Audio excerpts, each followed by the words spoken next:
Hello and welcome to More Than a Game. My name's Tommie C, obviously. I'm joined with Jesse. Jesse, how you doing today, mate? Mate, I'm good. I'm good. It's great. It's good to be back. It's been a while. Had a bit of a sabbatical, bit of a break, but it's good to be back. It's great to have you. Great to have you on the pod again. Today with you, I'm only going to be talking A League. We caught up yesterday with George. Correction, just Andy yesterday to talk Premier League. So for those of you that are only on the podcast version, we'll be uploading that as one mega podcast for you all to listen to in the next 24 hours or so. But look, plenty of A League to talk about this week. Jesse, shall we? Before we do that, though, we'll cover a moment of the week. What's stood out to you so far? Well, it's going to be directly related to the A League. It's the assist of the assist, the through ball from Kolikovsky. Well, actually, no, it wasn't from Kolikovsky. It was to Kolikovsky, but you get my drift. Like a knife through butter. I was lucky enough to be watching that one live, and as I commented in the group chat straight away, I was just like, "Oh, what a ball!" That's where you need the Randy Marsh gif, just to really do justice. I was thinking less Randy Marsh and more Del Bosque, the big oof gif. That was me. I was like, oh, geez. And I've got to say, like, we get spoiled a little bit, like watching the Premier League, Serie A, Bundesliga and stuff like that for you see those sorts of passes, but it's not often you see something like that in the A-League, though. Oh, it's just it was actually like scary, like watching it, because I mean, I don't think there's ever been a time I've really watched Melbourne City and thought, apart from the colours, of course, that they were really a City team.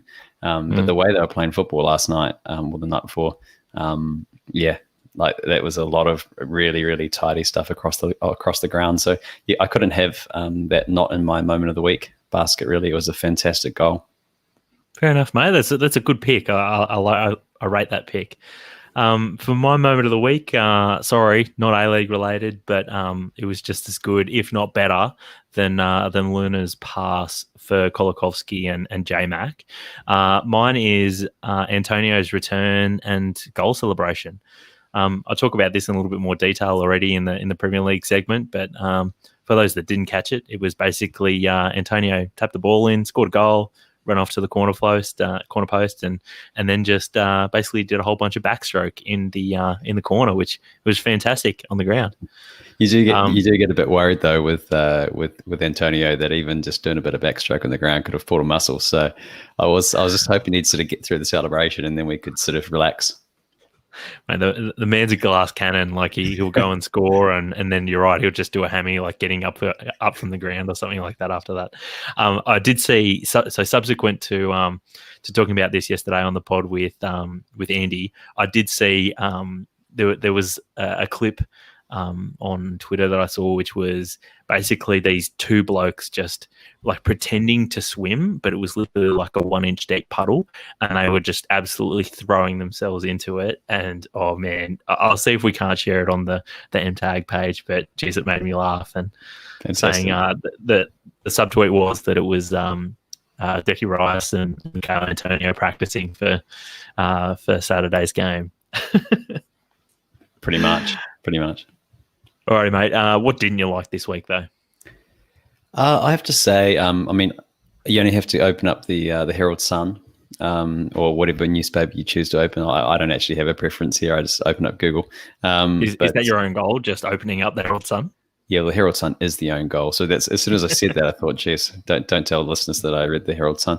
But the line, this pretty much sums it up. Melbourne City's remarkable W League turnaround against Melbourne Victory has been overshadowed by a group of Victory fans hurling bottles and abuse at City and Matilda's goalkeeper, Tegan Micah. So this is obviously in the W League for those that are following, and it's obviously we're trying to keep track of the A League and the W League and what's going on in both. And they're both equally exciting at the moment, especially this game. But a real shame that some of the supporters that were there, and it's what makes it even more of a shame is that the first impression I had at the start of the game when you're watching the mini match and things is just how great the support was, because there were so many people there behind the goal, and you thought, that's fantastic. I mean, it's great for football in general, let alone women's football. But then just the way it sort of just got out of hand, and then they started throwing things. It's just like, it's not acceptable in any arena. And it just put a really, unfortunately, that no one's really talking about how much a great game it was. They're all talking about the glass bottles being thrown at the keeper. Yeah, in fact, mate, that was actually my own goal as well, about the objects being thrown onto the field at that game, because from what I can tell, it was actually a pretty good game as well. I mean, I guess it wasn't a particularly great week for the W League and attendances. I know there were lots of people that went to the Sydney Derby and hoped that lots of people would hang around for the W League equivalent straight after the men's, but it didn't really eventuate. And then to have this happen sort of the following day as well in Melbourne, it was sort of like, oh, great. Like, still, whilst the women's game has obviously made huge step forwards in the last few years, there's still some aspects that obviously still there's still room for growth in, I guess. So yeah, I agree, mate. It was pretty unfortunate, and ultimately, the most annoying thing is that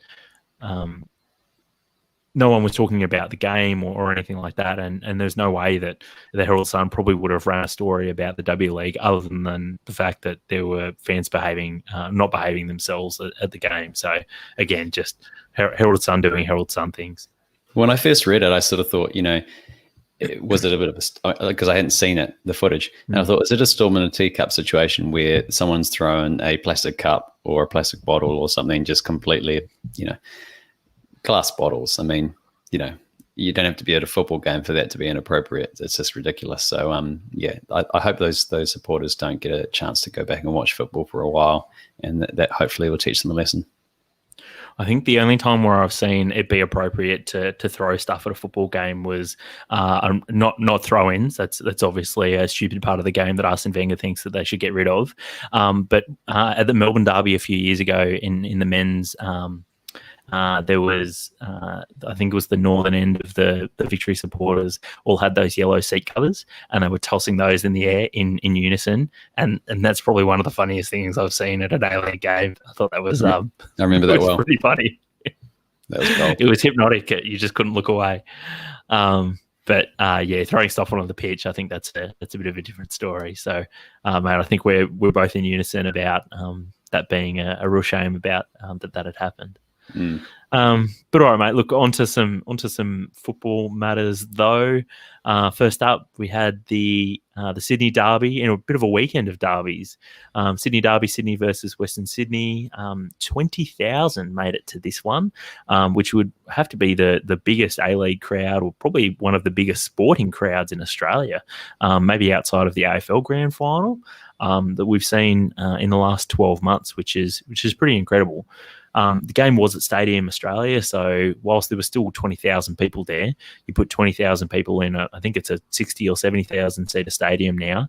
It's still a bit of a battle to generate an atmosphere, and I think singing was also banned. So again, a lot of people there, but didn't necessarily translate into an atmosphere. And I think it was in the last 5 to 10 minutes that I think some of the Wanderers fans were singing though. Did you catch that? Yeah, I caught moments where they were singing. I didn't realize that rule was in place. It is the one sort of part where you worry about people at the football. Just but with that, I know a lot of places across the world use the masks as a way of fixing that. But it's hard enough to get to people. Hard enough to get people to wear masks in normal situations, let alone at a football ground. Oh, I'm going to sing. I'm going to put on a mask. It just doesn't work, unfortunately. Exactly, yeah. And they tried sort of the same thing in England as well, where they had very small crowds, but they said, all right, no hugging, no high fives, no singing or chanting. And yeah, it's kind of like, what's the point?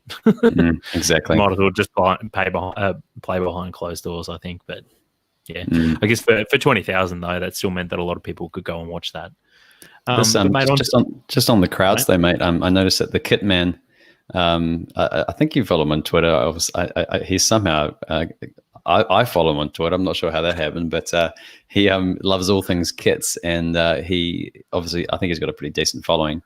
I mean, I assume it's a he. I don't even know, but basically they were commenting on the kits in the A-League and just frothing the Wanderers and the Woo kit. I And think there's not many bad kits this year, is there? Like no, sometimes we like sort of roll our eyes a little bit, and we're a pretty hard to please bunch, I guess. Generally speaking, A-League fans. But sorry, make you you go. like the Adelaide one as well. But the one thing that he was commenting on is like, and look, there are crowds, and it just kind of was one of those moments where I was like, I mean, obviously we're more than aware with what's going on around the world, but it's just so easy to slip into complacency. I mean, we've only been out of restrictions for the last month or so, a couple of months, and we already sort of semi-taken for granted that there's at least a crowd at the games.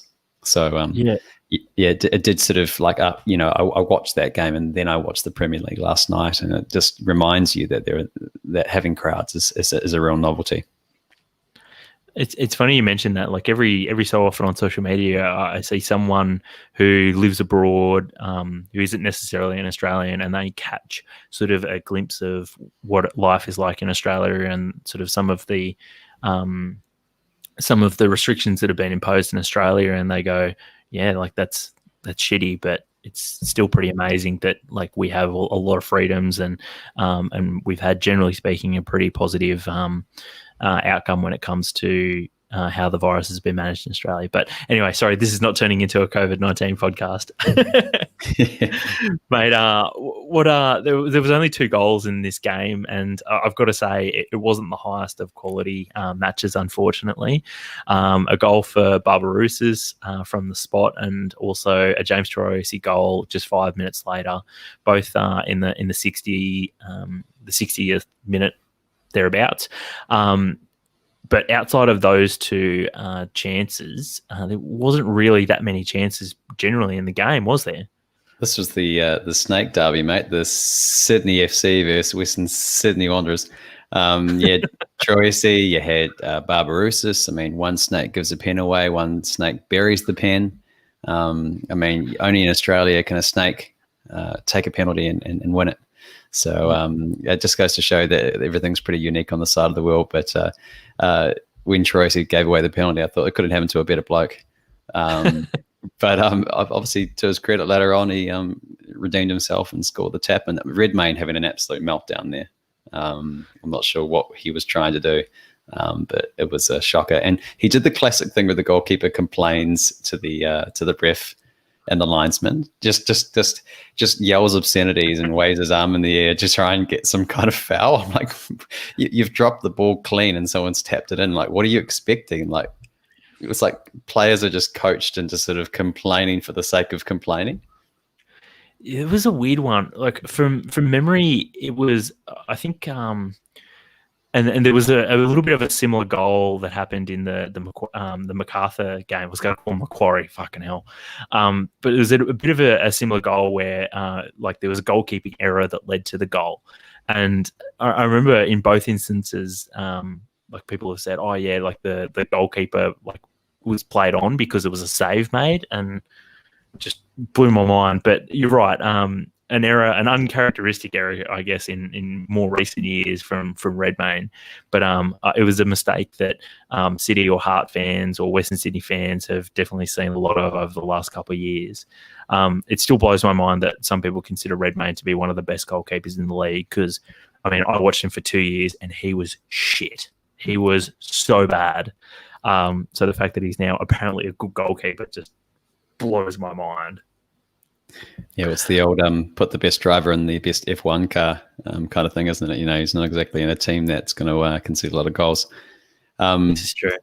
I was enjoying Sal's comment there about did I say Western Sydney Otters? I didn't say Western Sydney Otters, but my word, I mean, have the Wanderers missed a chance here? I mean, Western Sydney Wanderers, we've seen Wanderers across the world, Bolton Wanderers. Why not the Western Sydney Otters? I mean, that's my real takeaway so far on this podcast. Opportunity missed. Is there like a team anywhere in the world called the Otters? There would have to be like a baseball team in the US, like a minor league baseball team or something called the Otters. Or like, I feel like in the US there has to be like a college team or something like that that's called the Otters. This week on college football, it's Gators versus Otters. Oh shit. Mate, you on the subject of animals. You already mentioned about snakes in this derby already, and I just want to throw out a stat at this point before we maybe move on. Barm Johan, he's played 8 derbies for Sydney and Western Sydney, and he hasn't won any of them somehow. That is a pretty mind blowing stat, and I can't think of a worse record for a player in any league for derbies. So the manager just taps you on the shoulder next time and just says, "You want to set this one out, mate?" Well, I'm pretty sure he started on the bench for this one as it was. So I don't know. I don't really know where he can go from here. Maybe just go to the stands. He won't even be on the bench next time. Well, there we go. Look, Sal in the comments, God bless you, Sal, has thrown out the Evansville Otters from Indiana. So maybe the future sister club for Western Sydney. That's right. But I do want to have one final shout out from the Sydney derby, and that was the Western Sydney fullbacks. I thought Tate Russell again had another really good game, and Aquilina, I think it is, who was on the other side. I thought he had a really good game as well. Still missing a little bit of end product, but I'm pretty sure this is still only his first year in the A-League, and so he's obviously he's doing good things at the moment. Still some room for improvement, but I think he could really be a strong player, I guess, on the opposite side to Tate Russell, which it can only mean good things, I guess, for the Wanderers moving forward. He looks good. Like I was looking through, also back through some of the highlights of the previous games and just refreshing on what we've already seen so far. And Tate Russell obviously got a belter the other week as well. So he looks sharp. Yeah, from memory, I think he provided the assist for this one too for Troisi too. So great things for Tate Russell, and I know he's one of Damo's favourites. So good signs for the Wanderers and for Russell as well. Anything else from the derby, mate, or should we move on to the other derby? Not so much. I mean, I think Sydney. I mean, Bahagia was prominent, but he obviously didn't. I think he was more prominent in the first half, and he sort of faded away a little bit. But I would love to see just Sydney get a bit of a handbrake at the start of this season, because they ran away pretty quickly last year, and if Wanderers can draw against them, it sort of gives me hope. I think that we can peg them back. Mate, thank you for bringing up Bahagia, actually, because I've actually missed something from the notes, and it was that about Bahagia. I mean, some people continue to refer to Bahagia as pretty much sort of the second coming of Ronaldo, which, I mean, yeah, he's quick, but for me, he's more like the second coming of Mitch Austin. He's quick, but to be honest, I don't see much more from him other than just a quick player. I think it was in the Wellington game where he just sort of he collected the ball just short of halfway and pretty much kicked the ball 20 meters ahead of him and then just chased it down. And Speedy, of course, was just blowing up, saying it was a piece of incredible skill. Yet it was real junior football type stuff where, of course, he's fast. Yeah, if he just kicks the ball 20 meters and chases it down, yeah, he's going to get it back. But of course, he didn't score from the resulting play. But I thought it was another game where, yeah, look, Bahagia's going to get into some good positions purely through his pace. But unless he's converting some of those positions, ultimately it means nothing. And Matt, this is leading to a question. It's not just a monologue from me. Good shout from Sal in the comments saying that he's the second coming of Theo Walcott. That's another good shout, I think. So Bobo, he was in the stands for this one. He's obviously out of quarantine, still got a little bit of training time, I think, before he comes up to match fitness. But look, who are Sydney going to drop out of Barbarousas and Bahagia for Bobo? Well, can they even play a front three? Because I'm sort of struggling to think. I mean, last season it seemed like there was always two up front. So, I mean, unless they change their shape, it would be a bit of a blow to Bahagia. I'm just trying to think about how Speedy pronounces him. Speedy just, I can just imagine Speedy walking around his house. I mean, that's scary enough in itself, but just walking around his house, and every time he sort of turns a corner, like, Bahagia! Like he just loses it every time he touches the ball. He's shocked that he's collected the ball. Yeah, no. Every time Speedy says Bahagia, it sounds like he's been tasered. And I think you just sort of you just hit the nail on the head right there, and he sounds shocked, literally. So yeah, but very entertaining. But yeah, I think he would probably have to go back to the bench if they want to prioritize just two up front, which would be a bit of a blow for him when we all expected big things from him this season. So I suspect they'll try and make room for three of them. Interesting. All right, mate. I think that pretty much wraps up this one, though. We'll move on to the other derby, which arguably was far more entertaining and far higher quality, which was the Melbourne derby, which no one wants to admit as a derby. Melbourne City versus Western United. A little bit of a Freudian slip there, almost calling them Manchester United. This one was at Amy Park. I believe there was a crowd there, but again, I think they got about 8,000 to this, which is actually pretty decent, even for a Melbourne City game at the best of times. Couple of goals in the first half. Western United opened the scoring with Ivan Vujica opening the scoring, and he was pretty damn happy with his goal. Ran up to Rudin at halfway and gave him a big hug, which obviously wasn't COVID safe, but still you love to see it. Not long after that, about 10 minutes later, Noon equalised with an absolute belter of a goal, which was funny because it was only a few minutes prior to that I was saying to the person next to me how Noon just hasn't shown enough quality while he's been in the league, and well, then yeah, he just goes and does that. So said he's blue Noon.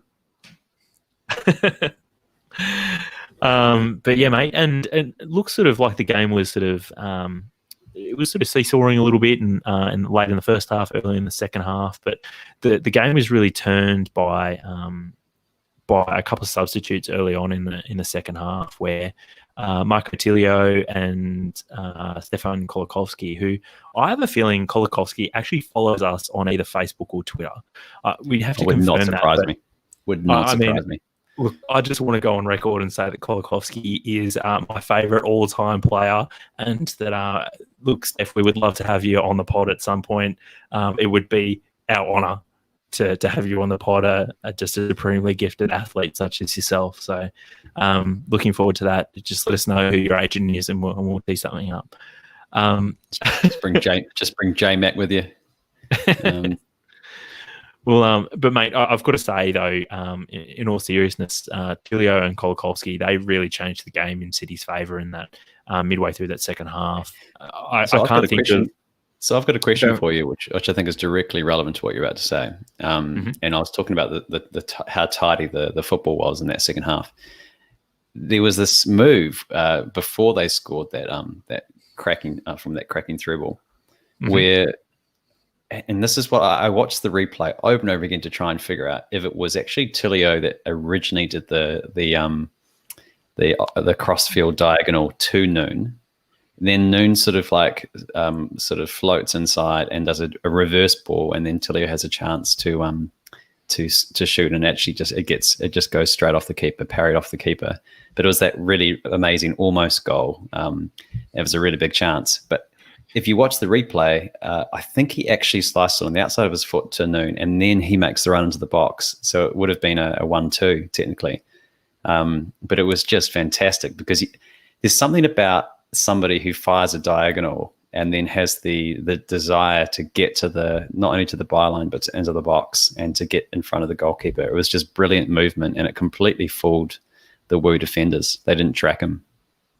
There was, mate, and you mentioned that desire and energy, I guess, was the other word that came to mind for me that summed up Kolakowski and Tilio once they came on in the second half, because things were starting to get a little bit static, a little bit stale for City, but then when those two players came on, they really just blew them apart, blew Western United apart with their movement and I guess directness and energy. And like you say, the ability for someone to send across, like the technical ability for someone to put on a crossfield ball and then show the desire to run 30 metres onto a cross or something like that can change games. And we saw that here, which obviously City would be very happy with the result. Noon did the Marcelo trap when the ball came to him. He just stopped it on a dime and then went to run with it, which is it just made the whole move that little bit sexier. Sends shivers up your spine, doesn't it? It does. Mate, on the topic of young players, so Roston Griffiths, he started as centre back for City in this one, being I think he's the second centre back for City on Saturday. He went off at halftime with a quad injury, and they only had Karen Stokes on the bench, a young player to call upon to replace him. And I thought it was a little bit strange because Norbo's response to the question of like what is he expecting from Stokes? He basically said that he's got a whole bunch of enthusiasm and didn't really elaborate much more upon that. And I thought to myself, like if you're the manager there in that position, you've got to say that look, he's a fantastic technical young player, and he's excited to get on the pitch, and he's been knocking on the door for a first team place. Don't just say he's enthusiastic. I mean, I'm enthusiastic about making my A-League debut at one point, but I know it's not going to happen. And by the same token, I would hope that someone who's on the bench for Melbourne City brings more to the game than just enthusiasm. So, yeah, look, that was a little bit disappointing. But look, I thought Karen Stokes did really well and didn't look out of place in the end. But no, we're on the topic of just got a question though. Got a question for you though, Tommie. The crowd members, it appeared that they were booing after the opening goal, with the woo being the away side. But were they actually just wooing? Maybe a question for listeners. Are they saying boo or are they saying woo to celebrate the goal? There's a bit of ambiguity there for me. Wasn't sure which way they were going. I need someone to stand up right now and say, I was saying woo. That's woo earns. Yeah, that's right. I guess it's probably a Twitter poll waiting to happen. But I personally like if the Woo score a goal, do they say woo, or is it just the opposition crowd booing? I mean, I don't know. I just need some answers. We've seen when we went down there last year, I'm pretty sure whenever there's a goal score, they play Blur's Song 2, which it's good. Well, at least it's not Seven Nation Army. Is it one of the rules in like the A-League constitution that every team must play Seven Nation Army in some format? It's in the Bundesliga one, that's for sure. And I don't know where it came from. Like Seven Nation Army had been dead and buried for about 10 or 12 years. And then just out of nowhere, it just made a resurgence at football games. And then every single club decided to play it after they scored. I don't know how it happened, but it was the pandemic before the pandemic. Blame the MLS, I think. Speaking of the Bundesliga, have you heard the song that Bayern play whenever they score a goal at home? Yeah, I have. I can't it's not coming to me straight right now, but it's like this real folksy like German song. Yep. It's almost Dortmund's as well. It's almost like have you heard the flute song that Everton walk out to as well? just like the least football-esque songs, like the least sort of like hyper masculine sort of songs that you could think of. It's a strange song that Everton won. I know it's very traditional. It's very at odds with everything these days. But yeah. Well, into respecting tradition. Back to City's centre-back situation. Obviously, Potato Rusty, Roston Griffiths, he went off with an injury. And it was announced just today, this is probably one of the worst-kept secrets in the A-League over the last few days, that Portuguese centre-back Nuno Reis has been signed to the club. Now, mate, you speak a little bit of Portuguese. What's Reis? Sorry, mate, you just cut out a little bit there. Hayes? Yeah, do you know what that means in Portuguese? Is it H-A-I-S? No, R-E-I. R-E-I. Oh, I thought that was something to do with sun, but I might be wrong. Well, no, Hayes King, I think. Yep, that's the one. So they've signed the King. They've signed Nuno King to play at the back for them. And in fact, I think he was actually their captain when they won like an underage Euros or World Cup or something a couple of years ago. So he does come with a pretty good pedigree. Obviously, very noble pedigree. They've got him on a 3-year deal. He looks like he's an absolute physical specimen, real broad-chested guy, sort of in the mold of Bart Schenkerveld from a few years ago as well. So, look, positive signs, I guess, for City, and hopefully they've got a great centre-back to play for them over the next couple of years. He's youngish as well. Like, I think he's only in his, I think he's 27, which still means he's got plenty of time left on the clock. So, that's. I guess we'll wait and see how long it is before he's actually playing for City. I'm not sure when he actually arrived in Australia, though. So, going to be very interesting from that perspective. You might have to send him a few 6-packs or 12-packs of the Portuguese tarts down the road, just to, deal with that nostalgia during quarantine. Those Portuguese tarts are the king, mate. I really miss them. All right, mate. Anything else from the Melbourne Derby? No, just a little comment on Rudin at the end blowing up. I wasn't sure what that was all about. Was it just him getting, titchy as usual, or I don't know. I haven't really read any further about that, but it just all seemed a little bit unnecessary at the end, and it looked a little bit sore losery from my perspective as a neutral, but I might be wrong. Look, I'm just a bit surprised. I mean, I thought he was a bigger man than that, but apparently, yeah, he's just one of those guys. Yeah. I know, right? All right, moving on. Newcastle hosted Macarthur in the final match that was played. This one was Monday night. No, sorry, Sunday afternoon or Sunday evening. Jeez, use your words, Tom. This game, at least in the first half, was a lot of fun in a game that sometimes you're not really sure what you're going to get with some of these. But in the first half, at least, there was a goal where you had two Newcastle players and the ball and the eventual goal scorer behind the goalkeeper, and it ended up being a goal which that's a little bit maybe a little bit difficult to imagine, but for those who saw the goal, they would understand what I'm talking about. It's a pile yeah, well, it was a bit of a pile on, wasn't it? Yeah, the goalkeeper had gone completely walkabout. So you don't see goals like that very often, and even in the A-League, which is notorious for having weird goals. Spared Donovan's blushes, to be honest, because he took 2 shots and didn't bury it. So, yeah, it's quite lucky that it went in the end. Yeah, and mate, the other thing I thought that was particularly noteworthy about this one was Loic Puyol. He scored a bicycle kick, but I've got to say, look, to me, on first watch, I thought that was one of the worst bicycle kicks I've ever seen. Yeah, that's a bit harsh. I mean, I'm just going to go back to the voice of football, Speedy. His commentary was, Puyol puts his name up in lights. I mean, it's not like our commentary in Australia here to be sensationalized. But that was quote. He put his name up in lights of that bicycle kick. So according to Speedy, Tommie, he absolutely nailed it. 10 out of 10. What did you think, though? I thought great goal, but I did think that it was a bit of a bicycle kick chip, if that's a thing. And like when you kind of scoop it a little bit, like you scoop it down. Yeah, like it wasn't like a. I mean, pretty much most bicycle kicks you watch just absolutely drill into the net, because it's like if you're going to flip backwards, you're going to make either all contact or no contact. So it's quite rare to see those sort of soft dinked ones, and that was quite a soft, just well timed.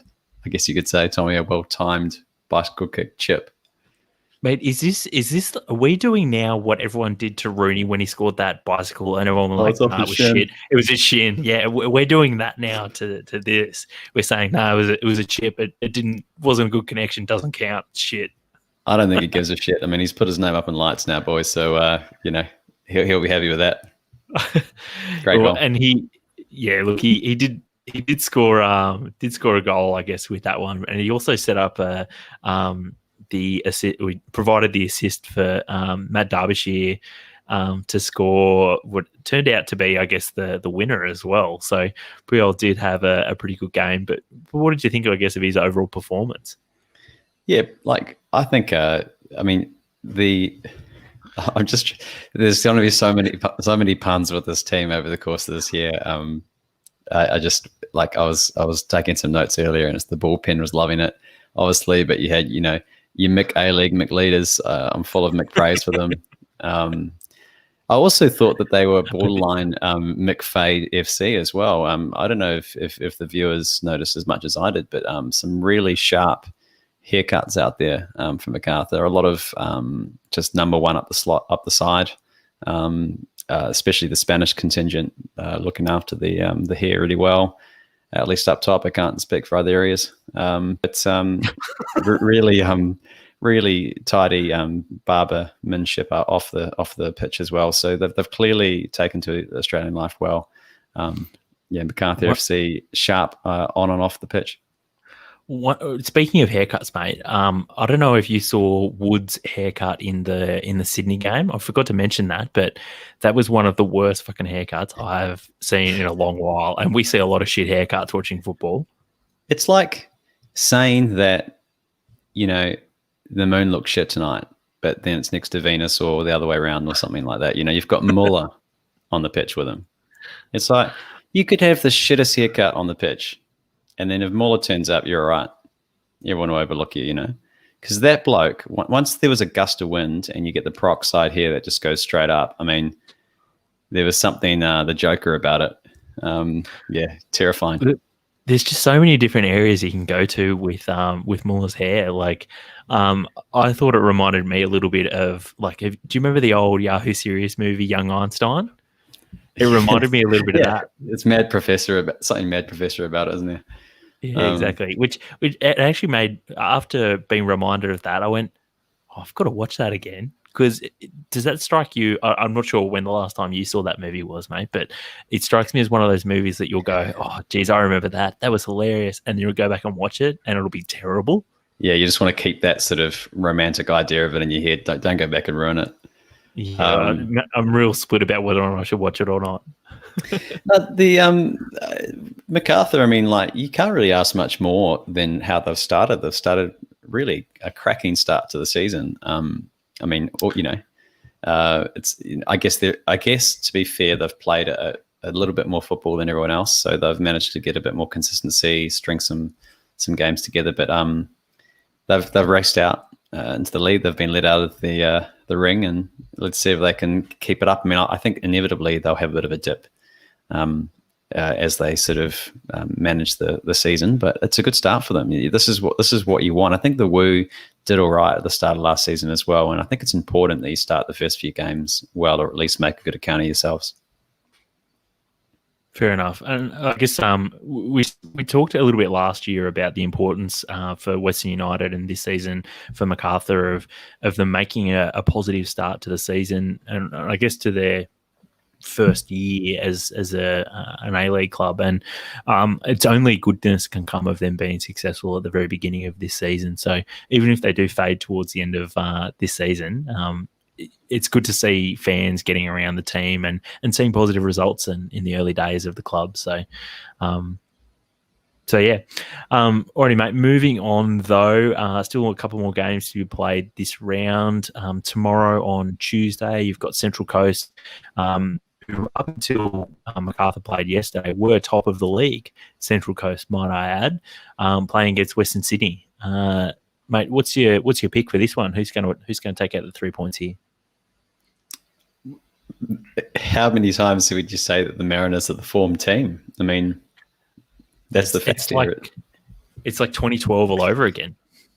I mean, there's a sort of a renewed desire about that team from the first couple of games. It wasn't necessarily how beautiful the goals were and that sort of thing. I mean, De Silva's was pretty nice in one of those first games, but it was the desire. One of the goals was just the header over the goalkeeper, just that sort of 50-50, and that's probably the most pleasing thing from the managers, to see the commitment and putting the body on the line. So that resilience, first and foremost, is one of the best things about the Mariners so far. The results are fantastic. Obviously, that's what they'll be really caring about. But I think that my biggest criticism of them in the previous years is just that they've just been like a turnstile, and they just get steamrolled every time a team sort of goes 1-0 up. So it remains to be seen how much of a backbone they've got. But so far, it looks pretty promising for them. The Wanderers, the Wanderers kind of seem in the same basket as how they left off last year, where you feel like they can get a result against anybody, but it's never pretty. I think, maybe I'd be eating my words if that Muller goal wasn't overruled recently, where he scored a belter from outside the box and then it got overruled by VAR. But I don't feel like they've quite hit top gear either. So it kind of feels like a really even matchup at the moment. I really don't know which way to go. Don't sit on the fence, mate. Come on, give us a prediction. Or is the draw your prediction? Go on the Mariners, 2-1. Yeah, I think. Look, a lot of people don't like the Mariners and think, oh yeah, they've been trashed for so long, drop them out of the competition. But they're one of the foundation members of our league, and so look, I personally want them to be a success, and I want them to be good this season again. So, mate, I'll be rooting for the Mariners again in this one as well. So, be interesting to see what happens though. Next up, Newcastle versus Brisbane. Neither team in, particularly good form. The Jets obviously have lost their first 3 games. Brisbane have won 1, lost 1, so sort of a bit of a mixed bag so far. But some positive signs, for Newcastle. For Brisbane so far this year. Not really sure what to make of this one. Newcastle are the home side, which they can be good, can be bad. My prediction is that Brisbane, I think, are going to take out the 3 points here, or it's more likely to be a draw.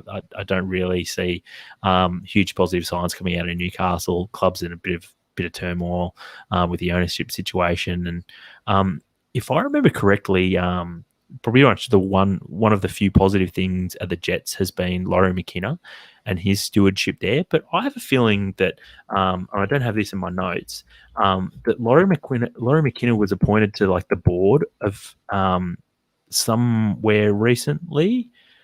It's not coming up on his Google search, but I don't know, and that just it strikes me as really weird that the CEO of Newcastle would be joining another company or something, yet staying on the Jets at the same time. So, look, I think Jets fans will be really hoping that they can keep hold of Laurie McKenna, because I think he's been one of the few positive things about that club over the last few years. Even if you take out sort of that 12 months that they had where they made the A-League Grand Final, that was obviously a positive side as well. But yeah, mate, predicting Brisbane victory there. The final match that we've got to cover, though, is Perth versus Adelaide. So Perth, amazingly, are yet to play a game because they've been pretty much locked out of the competition thus far. Jesse, what do you think we can expect from this one? If you want to get into, if you've got any mates who are Glory fans, just get in their ear and just sort of say, mate, no points on the board. Just really get under their skin. What's going on, mate? Shit start to the season. They're not last though. No, that's pretty depressing, isn't it? They haven't even played yet. It'll be good just to get a look at them, because we've started to see already how sharp some of these teams are looking. Surprisingly sharp. At least I was surprised by City the other day. I know that they've often promised a lot and delivered not as much as you'd expect, but they actually looked really good the other night.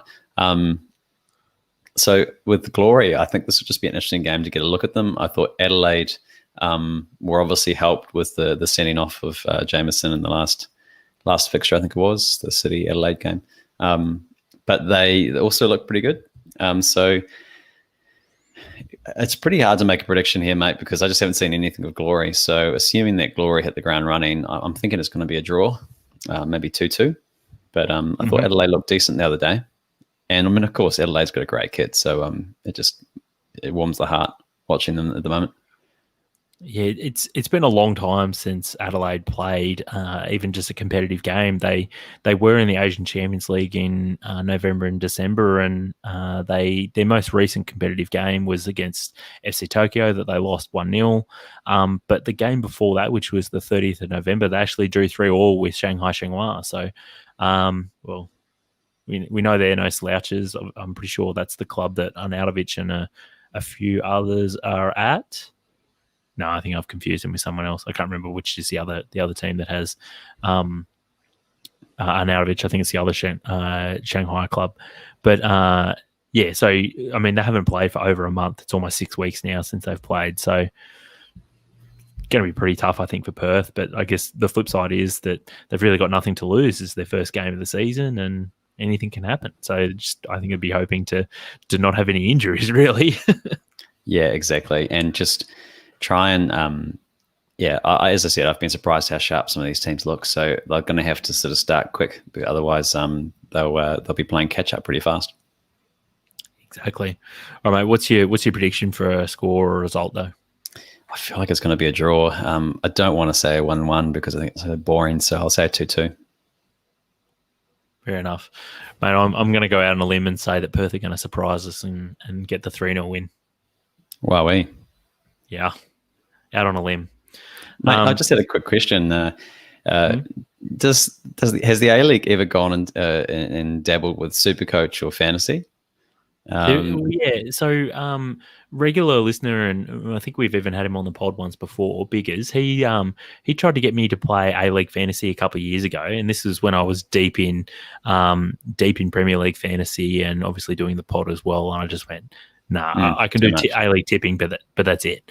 But I know it's out there, and it would just be so difficult though, because every year, like pretty much that Borussia going to score at least 10 goals.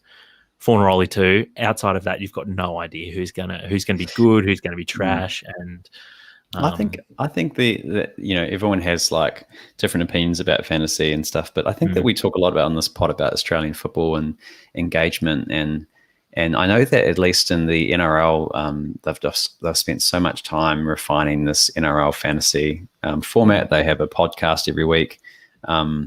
They have articles from the Scout, the equivalent of the Premier League and stuff like that. And it really does make you want to watch more NRL. Like you'll be just watching like the Sharks versus the Titans or something on a Sunday, which you just don't give a shit about either team. And you don't even care. But you're watching it because, there's one player on there who you're depending on to get the points. And I just feel like from an engagement perspective, I reckon I'd watch even more A-League if there was fantasy, and not because I'd necessarily be taking the fantasy that seriously, because as you say, it'd be very difficult to predict. But I feel like from an engagement perspective, it'd be really good. I think the sport needs it. But I think you're really onto something there. But I've got to say, I will take that with a bit of grain of salt, noting that you are winning the MTAG FPL league at the moment. And I feel like this is a ruse just to get more money out of all of the More Than a Game listeners. So does anyone want to help me build this fantasy software? I mean, I don't want to play, guys. I don't want to play. don't want to win, you mean? Don't want to win. No. I triple captain Mo Salah this week, guys. So don't follow me. And I also I did bring Antonio in, so I was happy with that. But still sweating a little bit on Mo for his second fixture. Just swimming in points, aren't you, mate? Speaking of, it actually dovetails quite nicely onto the next segment before we wrap things up, which is a bit of an update on how the A-League Survivor tipping is going. This is for some of the listeners who might not be aware, we've been running a Survivor tipping comp whereby if you it's only one tip per week, and if you get it wrong, basically you're out. So we had 35 people that joined up in week one. We lost, I think, half of them in the first week, and then we lost about another 10 more in the second week, which only left 3 players left. We had Jack McDonald on Facebook, HS Zen on Twitter, and obviously Shabab on both. Still only one entry for Shabab, though. Jack McDonald was out this week. I can't remember who he picked. Hold on. Shabab picked City, though, and HSN picked MacArthur, so they're obviously successful. McDonald picked... it's loading. McDonald picked Sydney, who obviously drew. So Jack's out. Bad luck, mate. But HSN and Shabab are still in the running now. Don't really have a prize, so this is just for bragging points at this point. How is anybody still in the running when the Mariners have won 2 games? I mean, who picked that? And how are they still in the competition? Incredible. I know. I have to say that poor Shabab. I think that if he does end up taking this out, it's going to be a bit controversial though, because I think some people they have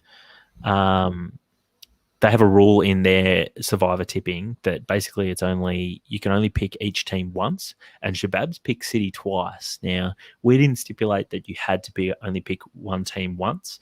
So, unfortunately, I think if Shabab does take this out, we're going to have to put an asterisk next to his name. Wowee. Technicality. From technicality, Tommie strikes again. Alrighty, Jesse, it's been great to catch up. It's been great to catch up with the listeners as well. But unfortunately, that's all we've got time for this week. So plenty of football coming up in both the Premier League and the A-League. So we'll be catching up again very shortly. But until next week, enjoy the football.